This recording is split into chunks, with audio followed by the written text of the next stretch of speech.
अरे भाई, ये भौकाल तो हमने देखा ही नहीं था। टुनटुन यादव जी का माहौल जमाने में ये खेसारी जी से कम नहीं है।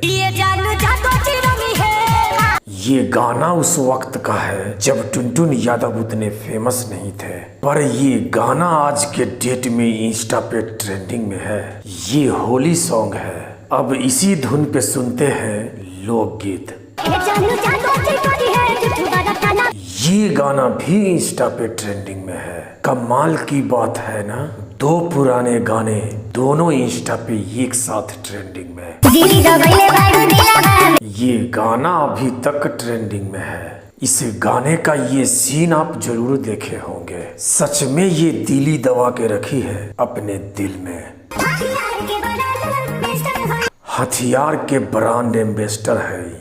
इंस्टा पे आप लगातार स्वाइप अप करते रहे, टुनटुन यादव जी का गाना लगातार ट्रेंडिंग में दिखेगा। बड़ा भाई यूट्यूब पे और छोटा भाई इंस्टा पे लगातार ट्रेंडिंग में रहते हैं। उ होई अपना के बाहुबली, बजरंग बली। ये गाना भी इंस्टा पे ट्रेंडिंग में है। यार ये जलवा है टुनटुन यादव जी का। बाकी आज के लिए इतना ही। मिलते हैं नेक्स्ट वीडियो में। तब तक के लिए दीजिए इजाज़त। बहुत बहुत धन्यवाद।